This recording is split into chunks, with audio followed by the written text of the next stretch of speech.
আসসালামু আলাইকুম। আশা করি সকল আল্লাহর অশেষ রহমতে খুব ভালো আছেন। আমি আলহামদুলিল্লাহ খুব ভালো আছি। আজকে শুক্রবার, জুমার দিন।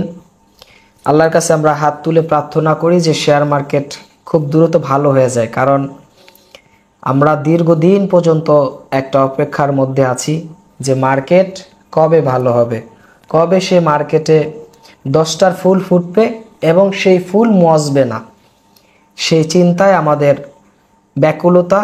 আমরা চাচ্ছি যে মার্কেটটা অনেক সুন্দর হোক, আমাদের দীর্ঘদিনের আশা এটা পূরণ হয়ে যাক। আলহামদুলিল্লাহ, আমি গত বুধবারের একটি প্রোগ্রামে বলেছি যে এক ঊর্ধ্বতন কর্মকর্তা তিনি আমাদেরকে ফোন করেছিলেন, 4 মিনিটের অধিক তার সাথে কথা হয়েছে। তিনি আমাদেরকে জানিয়েছেন যে সামনেই, যেমন জানুয়ারি ফেব্রুয়ারি মাসের মধ্যেই বাজার একটা খুব আপ ট্রেন্ডে থাকবে। তিনি আমাদেরকে জানিয়েছেন, সম্ভবত তিনি একজন বিনিয়োগকারী না। তো এই মার্কেট দীর্ঘদিন পর্যন্ত ওই ছেলে ধরার মতো সেরকম ছেলে ধরা করতেছে। সকালবেলা শুরু হয় প্লাস দিয়ে 10টার ফুলের মতো, এরপরে শেষ সময় মাইনাস হয়ে যায়। দীর্ঘদিনের একটা আমাদের আশা আকাঙ্ক্ষা। আজকে মার্কেট বন্ধ, তারপর আপনাদের সামনে এসে কথা বলতেছি। রাত 8টার সিরিজ, এটা একটা সিরিজে পরিণত হয়েছে। আর আপনাদের সামনে না আসলে নিজের কাছেও ভালো লাগে না। আপনারা যে কমেন্টসগুলো করেন, আমরা অধীর আগ্রহের সাথে সেই কমেন্টসগুলো পড়ি এবং উত্তর দেওয়ার চেষ্টা করি। প্রিয় দর্শক, এই শেয়ার মার্কেটে আগামী 3-4 মাসের মধ্যে অনেক বড় একটা পরিবর্তন আসবে। কি আসবে? অনেক বড় একটা পরিবর্তন আসবে, সেটা অনুভব করা যায়। একটা শেয়ার 30 টাকা থেকে কমতে কমতে এখন 6 টাকা 60 পয়সায় আছে। কিছু কিছু শেয়ার 50 টাকার শেয়ার 10-12 টাকায় আছে। এর থেকে আর কি নামবে আপনি বলেন? মার্কেট তাদের জন্যই মার্কেট ভালো করতে হবে। সেই তাদেরটা কেটা? যারা বড় বড় খাউয়াল পার্টি, বোয়াল মাছ। আপনি মনে করেন যে আপনার পোর্টফোলিওতে একটা শেয়ার আছে, সেটা 100 টাকায় কিনা এখন বর্তমানে 15-16 টাকা বা 20 টাকায় আছে। ওই শেয়ার তো কোম্পানির কাছেও আছে, ওই শেয়ার তো ইনস্টিটিউটের কাছেও আছে, ওই শেয়ার তো গেমলারদের কাছেও আছে। একটা কোম্পানিতে 10 কোটি, 15 কোটি, 20 কোটি শেয়ার থাকে। আপনার কাছে হয়তো বা 10,000, 20,000, 50,000 শেয়ার আছে, বা আমার কাছে কিছু শেয়ার আছে, কিন্তু বাকি শেয়ারগুলো তো ইনস্টিটিউটের কাছে আছে, কোম্পানির কাছে আছে, বড় বড় খাউয়াল পার্টির আছে। সুতরাং চিন্তা করার কোনো প্রয়োজন নাই, অত প্রেশানি নেওয়ার কোনো দরকার নাই। ধৈর্য ধারণ করা ছাড়া আমাদের আর কিছু করার নাই। যারা ইনভেস্ট করে রেখে দিয়েছেন, এরা, আমি তো বলেছি ভাই, এক ভাই আমাদেরকে কমেন্টসে বলেছে যে ভাই অনেক টাকা লস হয়ে গেছে, এখন কেমনে ধৈর্য ধারণ করতে পারি সেই বিষয়ে পরামর্শ দেন। আমি আপনাকে বলতে চাই, আপনি আমার বন্ধু, আপনি আমার বড় ভাই। পরামর্শ হলো, আপনি কিছুদিনের জন্য মার্কেট দেখেন না। আপনি মার্কেট দেখলে কি লাভ বলেন? একটা শেয়ার কেনা আপনার 60 টাকায়, কমতে কমতে কমতে কমতে আসছে 15 টাকায়, 4 ভাগের 1 ভাগ হয়ে গেছে। এখন আপনি প্রতিদিন মার্কেট দেখলে তো 15 টাকা থেকে 60 টাকা যাওয়া হলো অনেক দূর। এখন আপনার উচিত কিছু শেয়ার কিনে অ্যাভারেজ করা। কি করা? কিছু শেয়ার কিনে অ্যাভারেজ করা। বললেন না যে প্রিন্স ভাই আপনি এখন আবার অ্যাভারেজ করতে বলেন, ওই আবার শেয়ার কিনলেই তো দাম কমে। দেখেন, আমি টাকা খরচ না কইরা আমি শেয়ার কিনা থুয়ে দিই। আমার কাছে টাকা আসলেই মানে এমন একটা নেশায় পরিণত হয়েছে, নিজের জন্য কিছু করি না, বইয়ের জন্য কিছু করি না, টাকা আসলেই শেয়ার মার্কেটের মধ্যে ওই মনে হয় যে 100 টাকা আছে, 100 টাকা দিয়া 10টা শেয়ার কিনা তুই 10 টাকা দামের, ওরকম নেশা হয়ে গেছে। আপনিও এখন সেরকম নেশায় আপনাকে পরিণত করেন।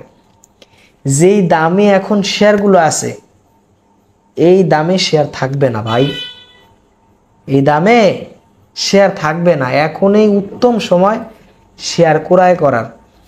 এই সুযোগগুলো আপনি মিস করবেন না। আপনার কাছে টাকা থাকলেই আপনি শেয়ার কিনেন। আর যদি মনে করেন যে না প্রিন্স ভাই এখন টাকা পয়সা নাই, সব এই জায়গায় ঢাইলা দিছি, এখন অর্থ সংকট, নিজের চলতেই কষ্ট হয়, আছে না এরকম যে অনেকে হাওলাত বাওলাত করে আইনা শেয়ার কিনছেন, এখন দাম কমে গেছে, ওই যার কাছ থেকে টাকা হাওলাত আনছেন সে তাগেদা দিতেছে আপনার কাছ থেকে টাকা নেওয়ার জন্য। কিন্তু মার্কেটের যে দুর্দশা আপনি জানেন, সে তো জানে না। তো এরকম যদি হয়ে থাকে, তাহলে তারও ধৈর্য ধরতে বলেন। আর শেয়ার ইমোতে কেউ, কোনো ব্যক্তি, আমি তুমি সে, কোনো ব্যক্তি নিজের পোর্টফোলিওর যে শেয়ারগুলো আছে লস দিয়ে কোনো শেয়ার বিক্রি করবেন না। এটা আমার অনুরোধ, জোর অনুরোধ। লস দিয়ে কেউ শেয়ার বিক্রি করবেন না। এই দামে শেয়ার আর কখনই আপনি পাবেন না। শেয়ার মার্কেটের ইতিহাসে এরকম বাজে অবস্থা আমি দেখি নাই। 2010 সালে মার্কেটে অনেক বড় ধরনের একটা ঘটনা ঘটেছে, কিন্তু সেই 10 সালের চেয়ে এখন এই যে ধারাবাহিকভাবে একটা পতন 2022 সালের পর থেকে এখন পর্যন্ত, এখন তো নভেম্বরের আজকে কয় তারিখ, আজকে 29 তারিখ, এই যে একটা ধারাবাহিকভাবে পতন, এর মাঝখানে মার্কেট একটু উঠছে, আবার কি সেই পতন, মানে পতনের যে একটা ধারাবাহিকতা সেটা কন্টিনিউয়াস করে গেছে। এরকম আমি দেখি না যে এরকম ওটা দীর্ঘদিন। এরপরে তো ফ্লোরেও আটকে রাখছিল বেশ কিছুদিন। দেখেন এই যে বেক্সিমকো নিয়ে অনেকে কথা বলতে বলেন, আমার নিজের পোর্টফোলিওতে বেক্সিমকো শেয়ার আছে। এখন এই যে বেক্সিমকো শেয়ারটা এতদিন পর্যন্ত ফ্লোরে আটকায় রাখছে, কর্তৃপক্ষ কি মূর্খ, ছাগল, ঘাস খায়রা? যারা মার্জিনে কিনছে তাদের অবস্থা আছে এত জিরো হয়ে গেছে। 2.5 বছরের সুদ কত, 3 বছরের সুদ কত? তাহলে এই যে 3 বছরের সুদ যারা মার্জিন নিয়ে কিনছে, হাউস তো ওই যে ফ্লোর ছাড়লেই ফোর সেল দিয়া তাদের শেয়ার সেল দিয়ে দিবে। এখন তো তারা অনুভব করতে পারে না। এখন তো ফ্লোর দেখা হাউসে ফোর সেল মাইরা শেয়ার সেল দিতে পারে না, কিন্তু ফ্লোরটা ছাড়লেই দেখবেন যে হাউসে সেল মাইরা বয়ে রয়েছে। অনেকে নিশ্চয় হয়ে যায়, ওই সময় দেখবেন যে অনেকের অবস্থা কি হয়। আমি তো কথা বলি চিন্তা কইরা ভাই, আমি তো সবার জন্য চিন্তা করি। এর আগে যারা মার্কেট পরিচালনা করছে এরা কি ছাগল, ঘাস খায়? এরাই মার্কেটটারে ভঙ্গু করে থুয়ে গেছে। এখন যারা নতুন এখন বর্তমানে দায়িত্ব নিয়েছেন মার্কেটে, এখন তাদের উচিত যে মার্কেটটাকে ভালো করে এই বেক্সিমকো ফ্লোর ছেড়ে দেওয়া। কারণ আগে যে অনিয়ম হয়েছে সেই অনিয়মের আপনারা বিচার করতেছেন, আলহামদুলিল্লাহ ভালো। তাদের শুধু জরিমানা করলেই হবে না, তাদের কান পাইসা সোপারও দিতে হইবে, মাঝে মাঝে থাপড় সোপারও মারবেন। ডিএসসি ভবনের সামনে নিয়ে, বিএসসি ভবনের সামনে নিয়ে থাপড় সোপারও মারবেন। যারা এর আগে মার্কেটে অপকর্ম করছে শুধু তাদের জরিমানাই করেন না, আপনারা যদি না মারতে পারেন আমি প্রিন্সিরে ডাক দিয়েন। কথা বুঝেন নাই? আপনারা কর্তৃপক্ষরা যদি ব্যর্থ হন, আমি প্রিন্স ফরাত আছি, আমাকে ডাক দিয়েন। দেখবেন যে থাপড় দিয়ে কানাপুট্টি গরম করে আলাম। আমরা সেই লেভেলের পোলাপান। আমরা জন্মলগ্ন থেকেই আমরা আমাদের কার্যক্রম সেই রকম। এই মার্কেটটারে শেষ করে দিল। আমার গত 2 সপ্তাহ আমি বললাম যে 4 লক্ষ টাকা আমার গত 2 সপ্তাহে মাইনাস হয়েছে। এটা মানে চিন্তা করার মতো না। এখানে আমরা টাকা দিয়ে ব্যবসা করতে আসছি। আমরা কারো কাছ থেকে বেতন খাই না, আমরা বেতন দেই। আমাদের টাকায় রাজস্ব হয়, সেই টাকা দিয়া সরকার দেশ পরিচালনা করে। আর ডিএসসি বিএসসি তারা স্যালারি নেয়। আমরা কারো টাকায় চলি না, আমাদের টাকায় তারা চলে।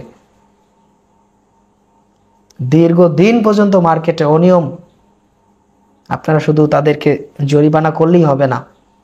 নতুন যারা কমিশন এসেছে তাদের কাছে আমরা বলতে চাই যে এর আগে যারা অপকর্ম করছে এদের কানাপট্টি লিয়ে থাপড় মারেন। তাহলে দেখবেন সামনে আর কেউ অপকর্ম করবে না। পিলখানার যে হত্যাকাণ্ড ঘটনা ঘটেছে, সেই ঘটনার বিচার হয় নাই। এই জন্য হেফাজত ইসলামের যে ঘটনা ঘটেছে, এই ঘটনা ঘটতো না যদি পিলখানার ওই বিচারটা হইতো। আপনি অপরাধ একজনে করলে স্বাভাবিকভাবে তারে ক্ষমা করে দিলে সে অপরাধ আরো বেশি করে। এই জন্য যারা অপকর্ম করছে এর আগে মার্কেটের টাকা পয়সা লুটপাট করছে, এদেরকে ধৈর্য আইনা কানাপট্টি লইয়া খালি থাবর মারেন ঠাস ঠাস কইরা, দেখবেন যে মার্কেট ভালো হয়ে গেছে। ওই টাকা পয়সা জরিমানা করেন না, এদের কাছে প্রচুর টাকা। আপনি কল্পনা করতে পারবেন না যে তারা কি পরিমাণ টাকার মালিক। হিউজ পরিমাণ টাকা তাদের আছে।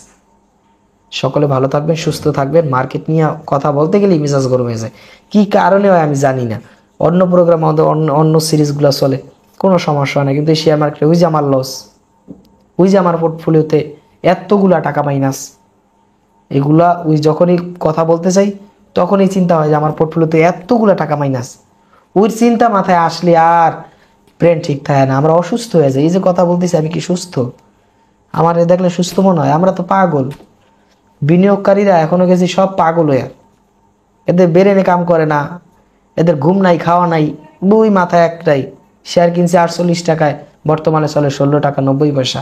ওই মাথায় ওই একটাই চিন্তা। সকলে ভালো থাকবেন, সুস্থ থাকবেন। আল্লাহ হাফেজ।